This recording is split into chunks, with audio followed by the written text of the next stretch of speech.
socorro viene de Jehová, que hizo los cielos y la tierra. Pero el pueblo creyó que hasta ese momento habían vencido por algún líder que tenía, habían salido a la guerra y habían ganado por algún famoso ejército. Y eso querían: danos un rey que nos lleve a nuestras batallas, danos un rey que nos ayude a pelear. Yo quisiera que reflexionemos en esta historia. Nosotros salimos del mundo buscando una vida nueva, ¿cierto? Cuando dejamos el mundo es porque entendimos que el mundo no nos podía ofrecer lo que Dios nos puede ofrecer. Cuando la gente salió del alcohol, salió de la droga, salió de la inmoralidad, salió de la amargura, salió de la falta de perdón, de la contienda, de la división, del divorcio, salió herido, dolido, maltratado. Y cuando llega Cristo es como un oasis de paz que dice: wow, al final encontré lo que yo necesitaba, la paz de Dios que sobrepasa todo entendimiento. Ahora soy nueva criatura en Cristo. Ahora las cosas viejas pasaron, todas son hechas nuevas. Ahora tengo conmigo al vencedor que vive en mí, que pelea mi batalla. Y ese primer tiempo fue tan lindo. ¿Cuánto le pasó eso? Ese primer tiempo fue tan profundo, tantos cambios, tanta transformación. Lo que antes no creía, ahora lo creo. Lo que antes veía mal, ahora lo veo bien porque el amor de Cristo está en mi corazón. Lo que antes hacía, ya no lo hago más porque ahora tengo nuevas metas, nuevos propósitos, un nuevo modelo, un nuevo ejemplo, un nuevo patrón a seguir. Sin embargo, mientras el tiempo pasa, cuando se va perdiendo esa euforia, esa pasión, ese gozo, esa alegría, sin querer nos vamos deslizando a volver a ser gobernados por los principios que antes nos gobernaban. Y volvemos a repetir la misma historia de nuestras vidas. Y volvemos a repetir la historia de nuestros padres. Y volvemos a reproducir aquello que nos dañó y tanta destrucción y dolor trajo a nuestro corazón y a nuestra familia, porque hemos sido de alguna manera marcados por esas cosas. Y decimos: ¿por qué yo tengo que ser diferente a todo el mundo? Los niños y los jóvenes se ven en las escuelas como cosas raras y dicen: ¿por qué yo tengo que ser diferente a todo el mundo? ¿Por qué si todo el mundo tiene novio y tiene novia, yo no?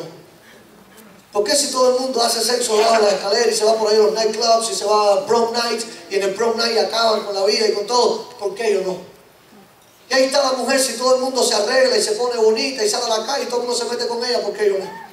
Y ahí está el hombre, si todo el mundo hace dinero y anda el carro que quiere y vive la vida como quiere, ¿por qué yo no? Y siempre está esa pregunta: ¿por qué yo no? Y de ahí han salido entonces teologías equivocadas y erradas que tratan de alimentar esa necesidad del hombre de prosperar y de la abundancia, diciéndote que cuando tú estés con Cristo, toda esa prosperidad te va a llegar, y el carro va a llegar, y la casa va a llegar, y la belleza va a llegar, y el dinero va a llegar, y los viajes van a llegar, y todo el éxito que esperas va a llegar. ¿Por qué? Porque están tratando de alimentar el ego del ser humano cuando está regresando otra vez a ser gobernado por los principios de este mundo. Pero los principios de Dios son tan diferentes. Y por eso salimos del mundo buscando una vida diferente. ¿Cuántos coinciden conmigo que no queremos volver atrás al mundo? Nosotros vinimos para ser nuevas criaturas, para buscar una vida diferente. La experiencia nos dice que el mundo gobernado por los hombres es injusto. La experiencia nos dice que cada vez que caemos bajo el dominio de los hombres, estamos teniendo que luchar con injusticias constantemente. Sin embargo, la Biblia también dice que Jehová es el Rey justo de toda la tierra.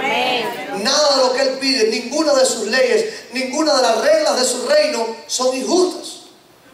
Busque uno en la Biblia y diga: pero esto es injusto. Algunos jóvenes me han dicho: ¿por qué? ¿Por qué el Señor prohíbe tener relaciones sexuales antes del matrimonio? Si eso es un placer y Dios creó el sexo. Esa es una buena pregunta, ¿verdad? Pero no solo jóvenes. Hay personas adultas que se hacen la misma pregunta. Y tristemente ya hay quien ni se la hace. Porque ahora hay otros conceptos. El mundo de hoy que dice: conózcanse bien, vean si son compatibles, prueben bien antes de casarse porque es para toda la vida. Y uno dice: wow, tiene lógica. ¿Cómo me voy a casar toda la vida con una persona que no sé ni aún si me gusta? Nunca la he visto sin ropa. ¿Cierto? ¿Tiene lógica o no?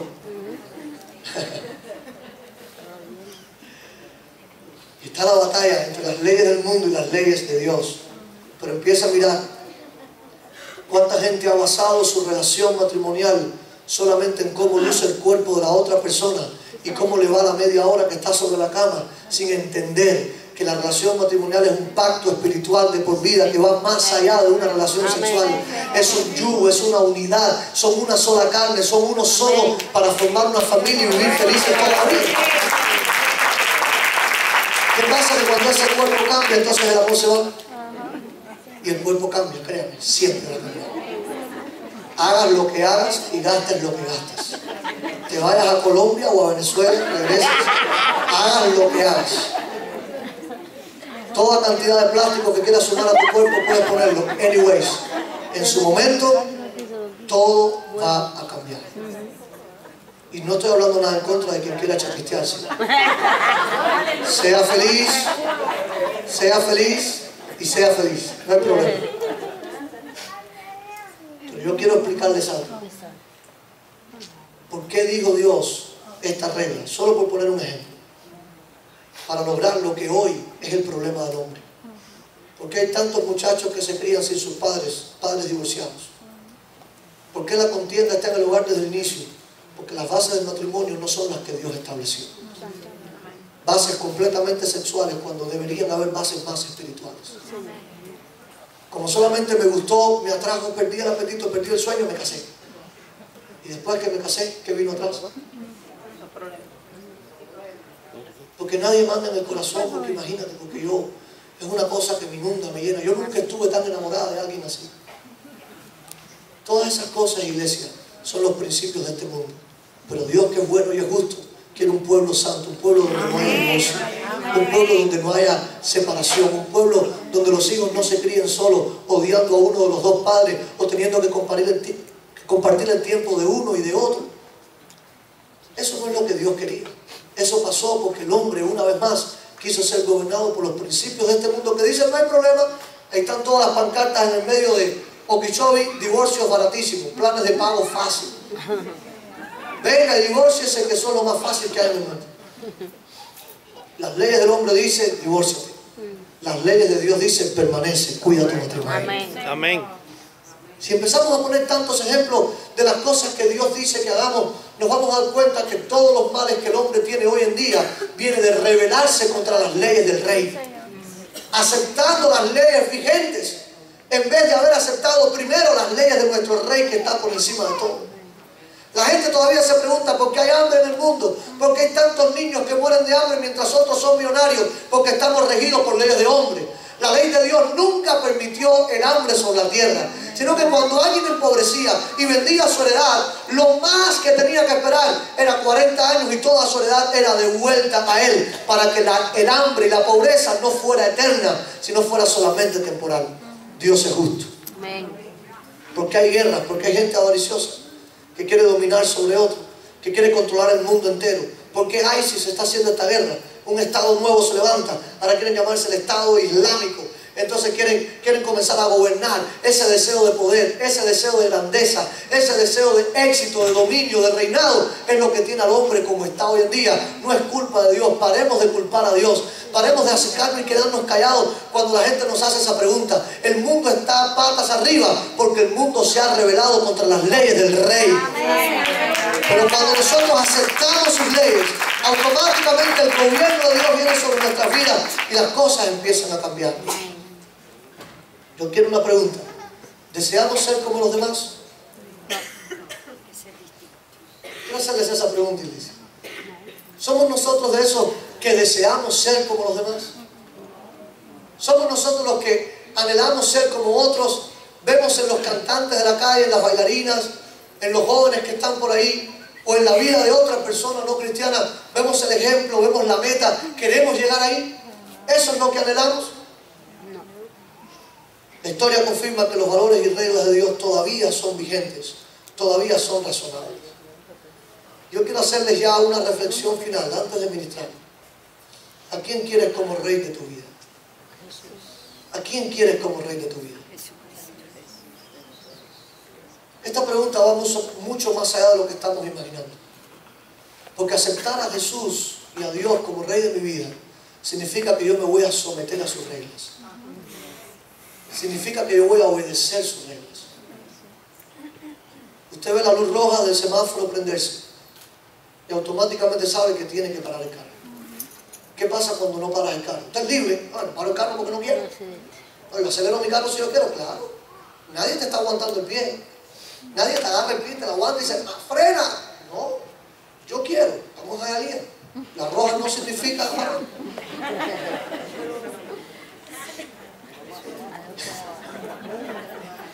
Las dos líneas amarillas no significa no cruzar. No cruzar. ¿Verdad que sí? ¿Qué pasa cuando no obedecemos las reglas? ¿Qué pasa? Fíjese, usted tiene libertad, usted está andando en libertad. Fíjese qué concepto tan tonto de libertad tenemos cuando creemos que ser libre es hacer lo que queremos. Esa es una tontería, una inmadurez tan grande. Porque la verdadera libertad se da en el marco de la obediencia a las leyes. En el momento que no obedezcas a una ley, perdiste tu libertad. Si no, vaya a las cárceles y pregúntele a ellos por qué están dentro. Vaya a una cárcel y pregunte por qué perdiste tu libertad. Por no obedecer una ley. Ahora yo puedo cantar, hay libertad en la casa de Dios, hay libertad, hay libre, tú me hiciste libre y que Cristo me hizo libre. Pero no entendemos ni para lo que estamos haciendo. Porque sabes que Cristo te hizo libre ¿de qué? Del pecado, del mundo. Pero dice la Biblia que no usemos nuestra libertad como ocasión para la carne. Antes bien que presentemos nuestro cuerpo como un sacrificio vivo, santo y agradable a Dios. Que esa es nuestra verdadera adoración al Señor. Cada vez que yo cruzo los límites de las reglas que Dios ha puesto, pierdo la libertad. Y caigo en la prisión. Hay prisiones espirituales más grandes que las prisiones físicas. Dentro de las prisiones físicas hay gente libre. Y dentro de los lugares libres hay gente presa. ¿Usted está entendiendo lo que yo estoy diciendo? Ahí en la cárcel hoy mismo hay más de 100 que conocemos. Hay muchos más. Solamente en Metro West. Nosotros visitamos cada semana, Misael, Abdiel, Josué y yo, visitamos más de 100 presos que son libres entre rejas. Porque encontraron la libertad en Cristo.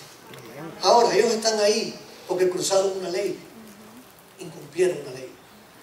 Cuando traemos eso al orden espiritual y vemos que Dios tiene sus reglas y sus leyes, si yo quiero que Jesús, que Dios sea el Rey de mi vida, automáticamente yo tengo que obedecer sus reglas y sus leyes para conservar mi libertad espiritual.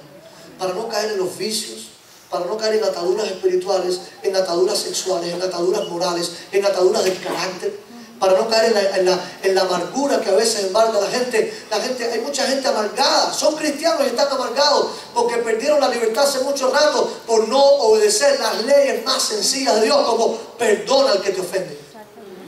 Esa ley sencilla, perdona 70 veces 7 y perdona otra vez. No lo perdono porque lo que me hizo es muy grande. Caíste preso. ¿Crees que estás libre? No, no me da la gana de perdonar porque yo soy libre. Ok, tú eres libre, pero tu libertad se acabó. A partir de ahí eres una persona atada por la amargura. ¿Cuántos matrimonios están atados? Por no seguir los principios básicos de respetar. Por no seguir los principios básicos de sujetarse. Por no seguir los principios básicos de amar a la esposa. Por no seguir los principios básicos de honrar al esposo. Tan cositas básicas que hoy en día ya no se usan. Ya no se usa, ¿verdad? Y ahí trabajamos mucho con lo que se usa y con lo que no se usa. Yo quiero que tú digas conmigo, todavía Dios se usa. Todavía Dios se usa. Amén. Los principios de Dios son vigentes. Y quien los obedece le va bien. Cada vez que algo está mal, usted puede sentarse y revisar. Y siempre va a encontrar que en algún o en algunos puntos desobedecimos las reglas del rey. Porque siempre que obedecemos las reglas del rey, las cosas salen bien porque Él nos creó, Él nos diseñó para eso. Él nos planeó y nos diseñó para que a nosotros nos vaya bien. El Señor no es un juez injusto que quiere que sus hijos estén tristes, al contrario, el Señor nos diseñó para que seamos felices, para que estemos en la tierra con gozo y con alegría. Por tanto, hay un llamado hoy. ¿Quién va a gobernar sobre mi vida? ¿A quién quiero como rey? ¿Quiero que a mí me rijan los mismos principios que a todas las naciones de la tierra? No. Yo quiero presentarme ante Dios y decirle, mi vida es propiedad de Cristo. Yo voy a ser gobernado por Dios. ¿Cuántos quieren hacer eso conmigo? ante la pregunta cultural nuestra que siempre nos hacemos, esa pregunta, ¿quién manda aquí? ¿Han visto esa pregunta ustedes? Yo. ¿Verdad que sí? A cada rato, ¿verdad? Casi siempre los machotes esos que dicen en la casa, aquí mando yo. Pero yo no quise representar a un hombre porque últimamente le he dado muchos palos a los hombres. Entonces quiero representar a una mujer. Porque las madres también le dicen a los hijos, tú eres mi hijo y yo hago contigo. Como yo quiera. Lo dijeron ustedes. Aquí mando yo. Dicen otros, mientras tú estés bajo mi techo, tú haces lo que yo digo. ¿Verdad que sí? ¿Qué produce eso en un joven cuando le dicen eso? ¿Qué produce? Rebeldía y un anhelo grandísimo porque llegue el día que no esté bajo ese techo, ¿verdad? Para que no me vuelvan a decir porque la comida que te comes la pago yo, porque los zapatos que te pones los pago yo, porque la ropa que te pones la pago yo, porque la merienda de la escuela la pago yo. Tú no eres nadie sin mí. Ah, sí. Y después tienes que estudiar. Yo no estoy loco por buscar un trabajo y desaparecerme. Esa es la manera en que hemos sido gobernados hasta ahora. ¿Quién manda aquí? Aquí mando yo. Y queremos y creemos que los jóvenes son rebeldes y queremos que sean más obedientes. Y es verdad que hay una rebeldía natural en los jóvenes, eso es normal. Todos los que fuimos jóvenes algún día, a menos que usted nació viejo, todos los que fuimos jóvenes fuimos rebeldes a la regla, ¿cierto? Pero si nació con 50 años, no. Usted nació con 50 años, entonces perdone, no es como usted. Pero no le cuente eso a nadie que no es verdad. No, yo cuando jovencito no era así, yo era muy obediente. Tú eras obediente por la chapita que te ponían en la rodilla, porque te rodeaban con frijoles, porque te daban con un cubo. ¿Verdad? Porque se quitaban el cinto y te daban durísimo y tú tenías un miedo a tu papá tremendo, no porque fueras obediente de corazón. Como muchos que dicen, estoy sentado pero por dentro estoy parado. ¿Verdad que sí? Esta actitud de aquí mando yo, perdonen lo que les voy a decir, no es de Dios. Esta actitud que mi vida es mía y yo hago con ella, lo dijeron ustedes, ¿verdad?